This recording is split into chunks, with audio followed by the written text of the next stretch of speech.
think something like child poverty is something that a lot of people vaguely know is out there but don't necessarily come into direct contact with in their everyday life. And the reality is that there are about 250,000 children in Ireland living in persistent poverty.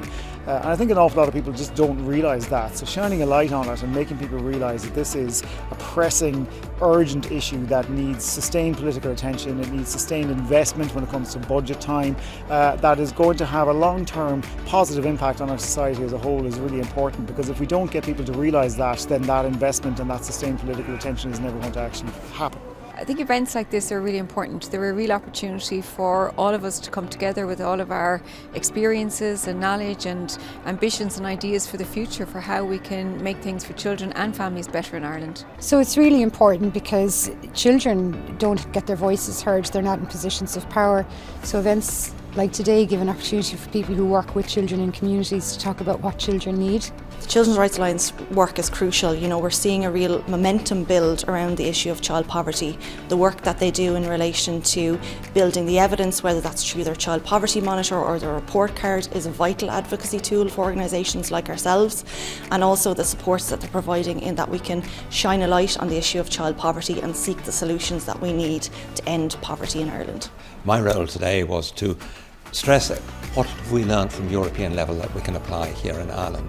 But particularly my message was that actually Ireland is obliged with its UN and its EU commitments to actually deliver on an adequate income for children.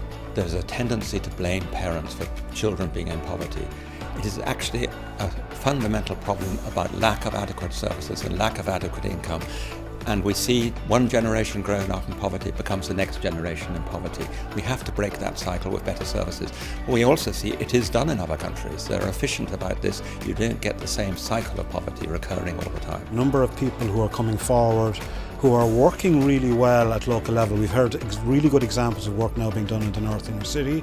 We heard from Tallaght, we heard from Tipperary Town, and we heard how people are working together. So I think the sense of working together, and now under the guidance and leadership of the Department of the Taoiseach, I think is really, really important. One of the things I was really heartened to hear was the piece around the children's budget and the focus on the budget being about children this year, because we don't always have that, and you have different government departments competing for resources, and to hear that holistic approach to it, it's really heartening and encouraging. But when you actually look at the fundamental issues that children are facing, there is so much that connects us. So I guess it has further strengthened the idea around us working in solidarity, working in partnership and pushing this agenda forward. The one thing that really surprised me today was the collaborative approach of all the different organisations here that were talking about child poverty.